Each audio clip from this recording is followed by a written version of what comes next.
welcome to the bi-weekly meeting podcast for the OWASP Generative AI Security Project. If you'd like to stay up to date with our project, please click subscribe. And if you enjoy the content or have any questions, please feel free to comment and share. Now, on to our meeting. Hey everybody, welcome to the June 18th edition of the, let me get the name straight here, the OWASP Generative AI Security Project meeting, no longer the top 10 list meeting. For those of you on the core team, sorry for sending out uneditable slides yet again. I'm going to figure out some of improved automation for generating these every week, but Scott, thanks for bailing me out there. I do see that we got some slides in and we have some exciting things to review. So, let's just dive in. So Scott, why don't you kick us off? Tell everybody about the exciting stuff going on this week. Yeah, so for folks, this was something that kind of came up, we've been working on for a little while, and it's taken us a little bit to get confirmation. So we got a little late confirmation on it, but we will be speaking at the Open Source Week with the United Nations this week. We got invited to be part of that through both OWASP and also partnership with the Linux Foundation. So Steve and I will be there Friday. We have two sessions. There's a panel session that I'll be sitting on. They'll be talking about supply chain security. We'll be bringing the AI focus to that. And then Steve has a session specifically focused on generative AI security. And that will be also happening on Friday. We can't hear you, Scott. Sorry. Oh, you can't hear me? You're very like low volume, like you're speaking into a closed laptop. Everybody needs a full podcasting setup like Aubrey. Is that any better? Do we have budget for that? It's not much, but speak up and we'll probably be able to hear you. I can hear you. Everybody else turn up your volume and can't hear at all. Okay, can you hear me now? Yep. Yes. Okay. You're right. It's not as pretty, but you can actually hear it. Yeah, so I'll figure out what's going on with my podcast setup, which worked yesterday, but it's apparently not working today. So we're on Friday. We have been invited to be part of the United Nations Open Source Week. This is something that happens every year. We're going to be focusing on obviously AI and security. We've been invited to be part of their extended program that will be taking place there at United Nations, and then also at PwC will we also be hosting. So we have two sessions that'll be part of that. One is the panel session on supply chain security, which we'll be bringing an AI focus to. And so I'll be on that panel along with folks from Intel and others. Steve will also be presenting at the sessions, and it's going to be a session on AI security. We're going to try to team up on it, but unfortunately the scheduling worked out that both of us, these are simultaneous sessions. So we're dividing and conquering. So this is part of both our partnership with the Linux Foundation, and also a real great opportunity for us to be more engaged in the future. This came in really late, so we'll be in the process earlier next time around. Yeah, that's what we're doing. Steve, you want to add anything? No, it should be fun. We'll go try to do some good social stuff, pump up the project. I think Scott is determined we're technically going to be in the building next door to the main UN building for our session, but the socials are going to make it look like Scott and I are, at the United Nations. It's going to be fun. Yeah, and we will have access to the building, I was told. So because there are some things going on that day, so we'll get a chance to do both. But we'll figure out when we get there. So we just had our first project webinar. I would love to say it went off perfectly. We had a little bit of hiccup with the pre-recorded streams, but we have a solution to that in the future. We had 398 folks that were registered. We had 110 attendees. The pre-recorded video, which doesn't have any lag, is available on demand on our website right now, so people can go ahead and watch it. The goal here is to have a monthly webinar that will kick out, and we'll look to get the next set coming. So we'll hopefully have a schedule of specific content and webinars coming up. But this was our one that we just did yesterday. Cool. By the way, I didn't have time to add a slide for this, but Ads and I have gotten asked to do a session for the ISC2 community. So it's an online session that we're going to be doing next month. But we had a meeting with the organizer yesterday. Apparently, they have over 5,000 people registered so far. See how many actually show up for our session. But the ISC2 group is doing a special. I think it's a 1 or 2 day event, and AI is the theme of it. So we're gonna show up and rep the project. We're gonna do 20 to 30 minutes worth of presentation about the project, introduce people to some of the concepts, and then do a fireside chat with their host. So that should be another good one. All right, Sandy, now escalating her Bejeweled bug game to include animation. Nice. Well, I have to tell you, I'm having so much fun with the people who are part of our OWASP Compass group. The last couple of weeks, I've just had just the most amazing people join the group and join the discussion. I really wanted to make a call out to Sabrina, who I was introduced through Rock. I had this great big creative idea and it was messy and everyone was trying to figure it out. And I knew I had something really good, but it was hard to follow. And I'm really excited about the progress that we've made. We're aggressively trying to get finished by next week. I just finished a conversation with Will, who's another person on our group, who has said he's dedicated some time, that he's going to really push things into action. So we're going to still try to get it done. This is one thing, an epiphany I had actually when I was going through doing a review of the cyber threat intelligence work from our OWASP threat intelligence team, which is we breaking everything into profiles. So what we tend to do as a group is we throw everything into this great big bucket, and people are like, what? We just use AI and Slack. Why do I have to worry about model weights, and why do I have to worry about model poisoning and transfer and all of this kind of stuff? And so what I did in Compass, and I shared it with Brian and Rachel, which is I brought everything into profiles. So profile, and I followed the EU AI governance strategy for being able to understand what your profile is. So the external AI, whether you hate or love AI, you have to be prepared for your adversaries using AI. That's profile number one. Like, are you ready? Profile number two is model user, and that's 95%, probably even higher.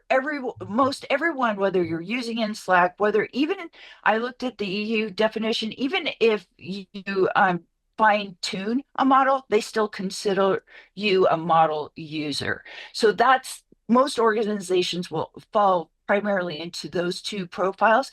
You're still impacted by a model builder, but only from a third party perspective. So the same way that you'd be impacted if AWS went down or AWS was attacked. So I've skewed everything.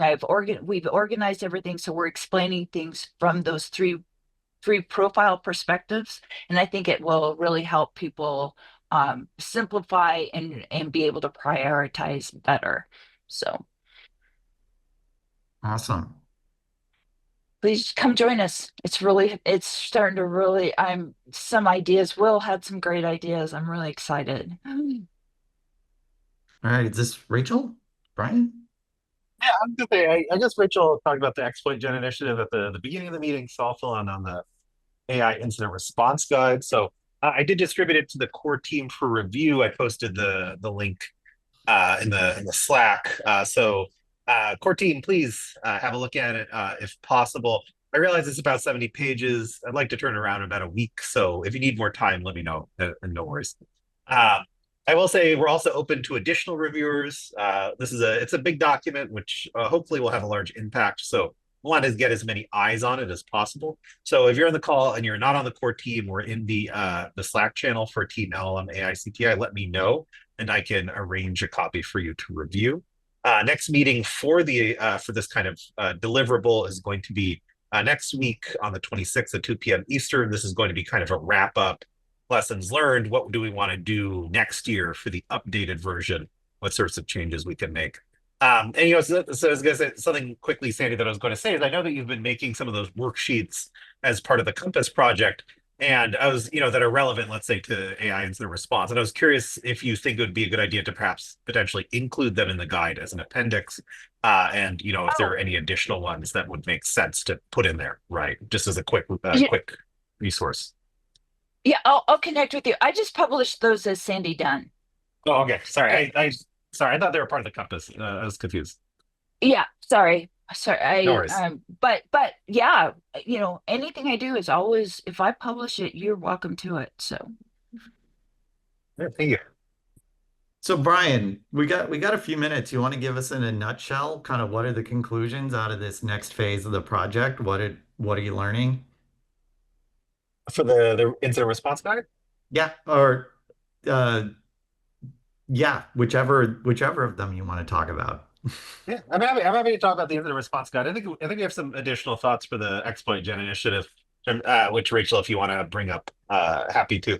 But I guess for the incident response guide, I think a big question that I'm kind of left with after working through all of this is trying to think through whether the NIST incident response framework, which we're hewing to, will kind of continue to make sense and be relevant, in particular into the future. Particularly thinking about what sorts of good post-incident activities might take place, et cetera. So that's something that next year I want to challenge the group to think through.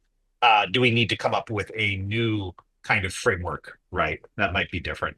I think the other thing is realizing that there's a way in which AI deployments have it feels like increased complexity in terms of cross-cutting across organizations, in particular introducing, let's say, new stakeholders to the process, increased kind of regulatory risks, questions like that. And so, I guess maybe overall posing a really interesting new attack surface, right, that requires, I think, definitely distinct methods and, kind of distinct engagement with parties across an organization. So, I guess this, it sums up to saying a lot of new stuff, and it's hard to kind of sum it up all nicely. But I don't know if Rachel, if there's anything you want to add about the Exploit Gen initiative.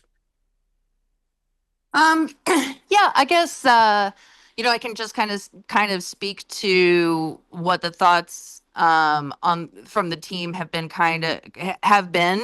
and how it kind of relates to our roadmap, right? So when we did phase one of the things that we called out, that all of us with pen testing background sort of noticed right away was LLMs,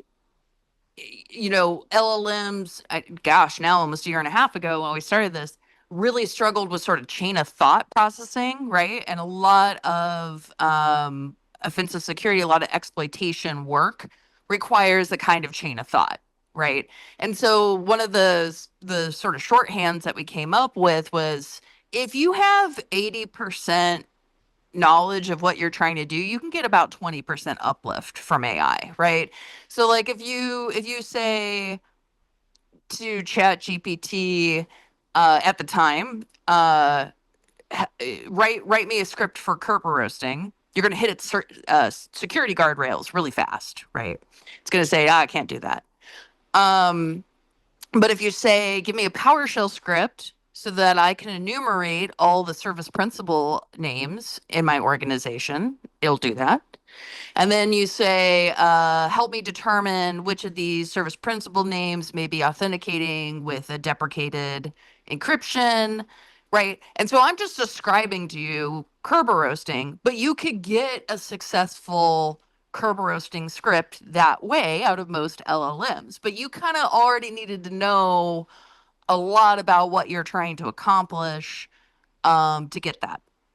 So one of the things that when we were revisiting this, we're like, okay, how do we want to do this approach? And immediately folks brought up like, yeah, hey, there's a lot of like agentic tools that have now been released that can launch tools that are in Kali and, launch Metasploit and that kind of thing.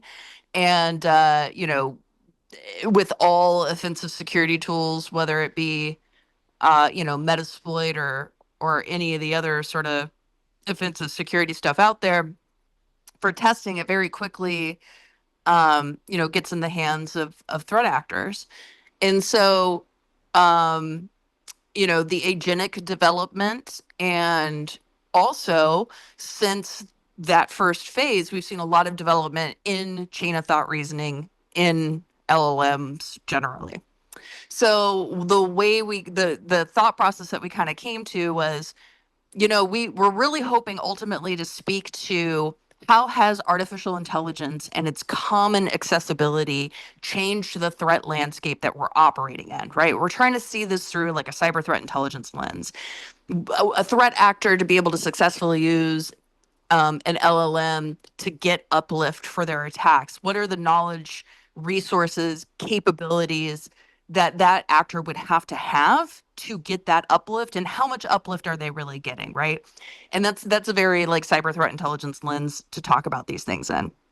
So we thought, okay, not only could we speak to that, but we think these developments and chain of reasoning and agentic environments have had a significant impact in the effectiveness of using artificial intelligence for offensive security purposes. And that's where we kind of came up with this 2-team idea that I mentioned earlier on the call, right?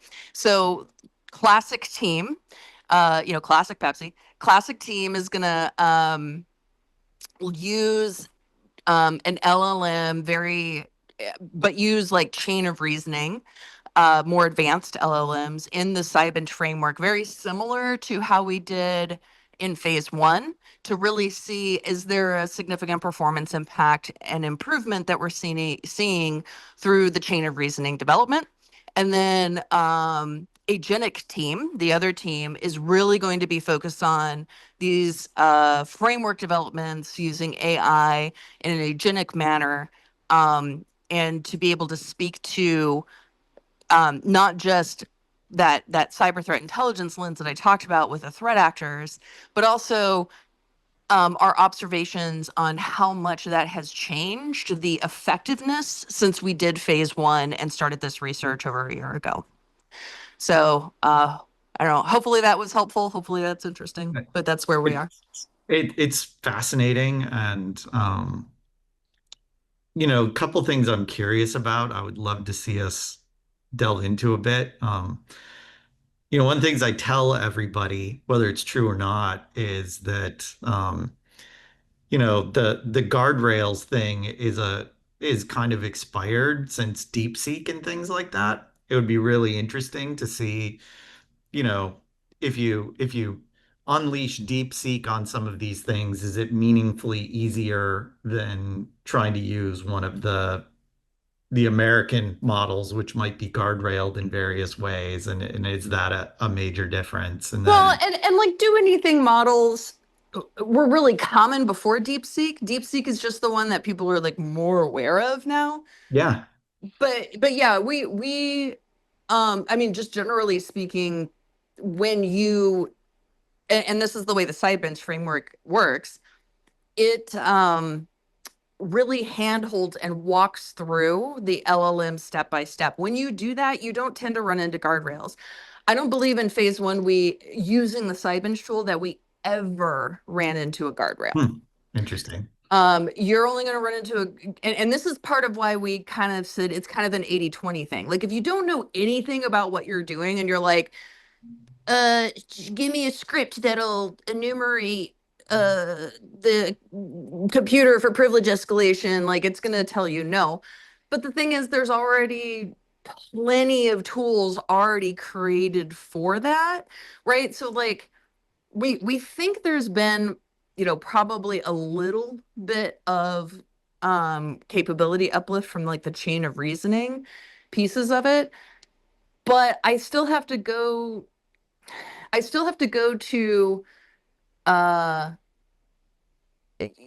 offensive security, the scripts, the tools, those have been so well developed and have been out there for a really long time. I actually think the agentic pieces that are leveraging these tools for enumeration is actually where kind of more of the uplift is versus like deeper reasoning, do anything models, guardrailless models. I think it's actually the agentic. This is my personal prediction as someone who's done pen testing. I think that's where we're going to actually see some pretty significant change. Yeah, I think that's fascinating. But again, it would be really interesting to see, like, if you're really at the point where you're just giving hacker kits to, Claude, is Claude going to say, no, I don't want to do that versus some of these other things? I think that's just going to be really interesting to find out. Yeah, there's now a Kali GPT out there too, which one of the people on the team pointed out to me. So that was interesting. What's Kali GPT mean? So Kali is the operating system made by the offensive security folks, and so it has a bunch of built-in tools. So the Kali GPT, from what I understand, is an AI that has been essentially trained on the corpus of all the manuals and the functionality of all the tools that are in Kali, and really help offensive security folks kind of get guidance on what they should do next when they have the Kali suite of tools at their hand. Now, Kali is used, there's a number of offensive security operating systems out there. Kali is the most common, and it is used by threat actors. There's others, but it is used by threat actors. So, to me, even that is pretty significant uplift. The other thing I would point out is someone brought this up in a conversation. I wish I could remember who. But they were asking me about my OSCP, my offensive security certification, and when I got it. And it made me wonder. So I went to the OSCP testing guidelines, and they actually forbid the use of AI during the test because they consider it equivalent to getting help from a third party. So the fact that they're banning that as a tool says to me that organization considers AI to be an uplift significant enough that they consider it sort of unfair testing of your skills, because that skill uplift is so significant. They don't think it reflects well on whether or not you know penetration testing. So I think that's interesting. Hey, just curious in the chat, who's the leader account? That might be me. It might be logged in from when I Yep, that's did you. the pen test. Okay. Yep. Yeah. Sorry, I didn't realize it was showing as leader. That's all right. No, fascinating. All right, great. Speaking of Jason. Yep. I'm sure. So a quick update from the red teaming initiative. Testing and Implementers Handbook is our current main focus. We are moving forward with that. The goal is to have an initial draft out for comments by the first week in August so that we can take advantage of Hacker Summer Camp, Black Hat, DEF CON, B-sides, and all that. It won't be the final, but something that people can review and look at and provide community comment on is the goal for that by that time frame. Something that came up in the last week is somebody sent a proposal into the global OWASP organization for an AI red teaming framework. And Star reached out to me and said, hey, this looks like it might be something that could align with your sub-initiative. What do you think? And we have already had conversations in the past that this is something we wanted to do. So I definitely think it does align with what we want out of this initiative. So we're looking to fold that in, and basically this would become another deliverable for this. This is different from the stuff that, like Rachel, you're doing, because this is a framework to test AI. So I think this could work. Where this is going, we've got all these sub initiatives that have really cool things that I think we can like start putting together, right? So you've got exploitable AI things, and the agentic team has their workshops where they're building exploitable AI things. And now if we have a tester's handbook and a red teaming framework, we have a really good, almost kind of drop-in solution where here's a bunch of vulnerable stuff and here's a test guidebook and framework to test these vulnerable things. Now you can go play. And I think Where is this like a specific, is this in the red teaming channel on Slack? I'm just asking because I might have some cycles to contribute to this because I do the AI red teaming at my work. Yeah, it's in the LM Red Team Okay. channel in there. The framework is brand new, so I haven't reached out to the person that proposed it yet. But it looks like we're probably going to fold that in to this. Sounds good. And then other than that, the next meeting is like tomorrow. So feel free to jump on the call. All right. I think that's it for the slides. So anybody else have any other business they want to raise to the team? Going once, twice, 3 times. All right. Well, continued great progress. I am constantly amazed every time we get together at all the cool stuff going on in the team. I've posted some of this before in the Slack channels and things, but we are producing so much high quality research. I have things like Gartner analysts asking me how we do this. And Gartner's like the foremost organization in the world known for producing high quality research, and they want to know our secret. So what y'all are doing is amazing. And I think the secret is lots of dedicated, smart people working really hard, but we'll take it. Yep. Well, I think it's we don't have the bureaucracy they do, and nor a pay-to-play model, but that's a different conversation. Yeah, and that's why one of the things we stayed away from, the pay-to-play model. So, yep. I'd say lots of paranoia as well, right? We're all paranoid that we're going to survive.